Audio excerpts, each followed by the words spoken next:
Ya, boleh. Singkat dan padat ya, Pak BTJ.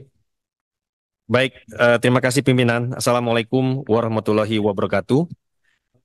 Selamat siang, salam sejahtera untuk kita semua. Yang kami hormati pimpinan dan rekan-rekan Komisi 7 dan Pak Dirjen Minerba dan Dirjen Ilmate beserta jajarannya. Saya singkat aja pimpinan, karena memang ini perlu saya suarakan, karena ini terkait dengan persoalan dapil saya.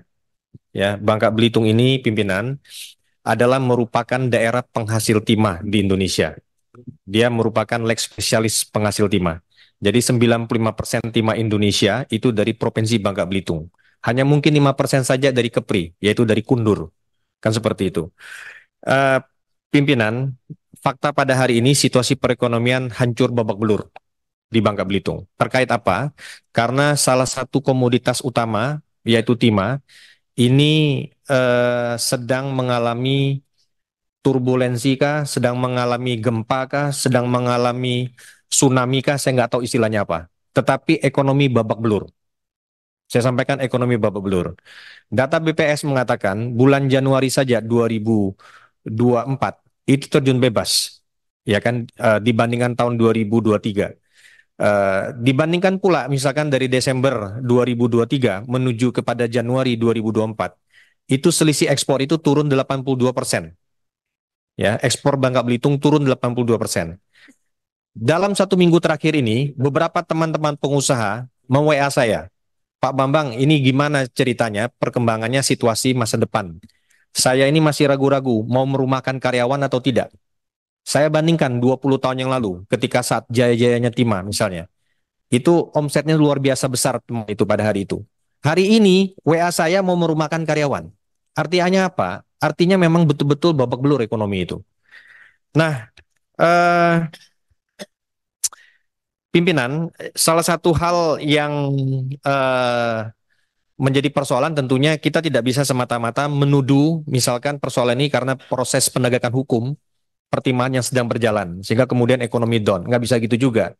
Tetapi ada terkait-kait dengan persoalan teknis lagi, Pak Dirjen Minerba, yaitu antara lain misalnya, kenapa pada saat ini pertimbangan tidak terlalu bergerak? Karena RKAB pertimbangan itu sangat minim yang dikeluarkan dibandingkan misalkan tahun 2023, 22, 2021 yang RKB-nya luar biasa.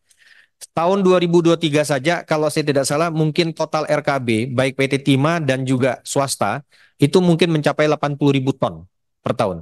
Nah, sampai hari ini sudah bulan Maret pertengahan. Tetapi kami mendengar hanya segelintir, hanya segelintir saja eh, perusahaan selain PT Timah yang mendapat RKB. Pertama, kami tentunya memberikan dorongan kepada PT Timah untuk meningkatkan kapasitasnya di dalam bagaimana menyerap timah masyarakat yang terutama berada di dalam IUP-nya, tetapi tentu ada juga timah-timah yang berasal di luar IUP PT Timah. Nah, ini kan harus kita perhatikan. Nah, ini kami minta penjelasan daripada Pak Dirjen, ini bagaimana situasinya. Kami membaca di sini pada laporan yang disampaikan kepada kami bahwa untuk komoditas timah, ini kan jumlah badan usaha yang disetujui RKB-nya 12. Tetapi saya juga mendapat keluh kesah yang banyak dari kawan-kawan yang lain, misalkan mengatakan ada orang tertentu dengan nama tertentu yang mendapat proses hukum. Dia adalah CPI. Nah, CPI competent person yang memberikan apa valuasi perhitungan sebagainya untuk persoalan pertimahan. Tapi orangnya mendapat persoalan hukum. Cuma masalahnya hampir semuanya itu pakai orang satu itu, ya kan? Inisial A, kan begitu. Nah, kami minta bagaimana harus ada solusi. Jika misalkan dari Dirjen Minerba, Direktorat memberikan satu kebijakan, misalnya kalau yang dari CPI-nya adalah inisial A tersebut, semuanya ditandai, tidak ada progres, kan mati juga. Nah, solusinya apa? Karena kami tahu bahwa untuk mineral timah ini, CPI-nya ini khusus dia, ya, baik cadangan maupun sumber daya. Betul begitu, Pak ya? Ada dua sertifikat yang harus dimiliki seorang itu. Nah, ini kan harus dikasih solusi. Jadi, selain persoalan penegakan hukum yang sekarang berjalan, tetapi persoalan teknis juga harus dikasihkan solusi, Pak. Jadi, sehingga Pak Dirjen, ekonomi kami tidak mati. Nah, ini izin juga pimpinan. hari ini saya juga mendapat surat dari Bupati Belitung Timur dan juga masyarakat Belitung Timur. Mereka memohon RDP karena kenapa? Persoalan pertimbangan di tempat mereka dan juga tentunya dari Gubernur Bangka Belitung. Ini keluhannya juga sama. Ini kami sudah diberikan surat, dikirimkan kepada Komisi 7. Mohon kebijakan daripada pimpinan, mungkin nanti pada tanggal 26 Maret, saya lihat ada slot kosong. Jika memang masih dimungkinkan di slot itu pada tanggal 26 Maret jam 16, kita sebentar saja mendengarkan aspirasi dan juga mungkin Pak Dirjen Minerba bisa hadir juga, sehingga bersama juga nanti kita undang juga Gubernur Babel, sehingga persoalan ini kita bisa carikan solusi. Jika tidak, ini kasihan masyarakat Bangka Belitung, ekonominya mati. Itu yang terkait dengan persoalan pertimbangan. Kemudian terkait dengan Dirjen Ilmate, tadi sudah saya sampaikan dalam diskusi kita di ruangan pimpinan, Pak Dirjen. Saya memberikan perhatian bagaimana persoalan hilirisasi ini bisa kita akselerasikan. Ya, tentu persoalan hilirisasi ini tidak semata-mata merupakan tanggung jawab daripada Kementerian Perindustrian saja. Lead-nya boleh di kita, tetapi kan banyak stakeholder yang terlibat. Nah, persoalan-persoalan yang ada di Kementerian Perindustrian ini harus kita uraikan. Saya berulang kali menyampaikan ini dan tetap konsisten menyampaikan persoalan ini karena bagi saya salah satu persoalan selain persoalan-persoalan teknis di dalam bagaimana kita mengakselerasikan hilirisasi adalah persoalan regulasi fiskal. Ini sudah saya sampaikan sejak 2022 di dalam raker dengan Menteri Perindustrian sudah saya sampaikan. Kenapa? Karena regulasi fiskal kita ini betul-betul tidak menarik investasi dari luar untuk melakukan hilirisasi lanjutan. Jadi misalkan oke, intinya seperti itu dulu. Jadi, kalau kita bicara dengan orang pajak, mereka akan mengatakan, loh, kan sudah ada fasilitas eh, restitusi. Ini tidak menarik. Jadi, dengan adanya persoalan, oh ini banyak, bukan hanya persoalan timah saja. Jadi, persoalan mineral-mineral yang lain juga terhambat jadinya. Baik itu timah, baik itu di nikel, baik ini saya belum tahu nih tembaga seperti apa. Ini nanti kita akan bahas tembaga setelah ini. Pimpinan, Pak Dirjen, jadi mohon ini menjadi satu catatan kepada kita Komisi 7 untuk berulang kali kita jangan sampai eh, mengabaikan bahwa persoalan fiskal juga menjadi catatan, ya. Dan ini minta disampaikan juga kepada Pak Menteri agar disampaikanlah di ratas itu.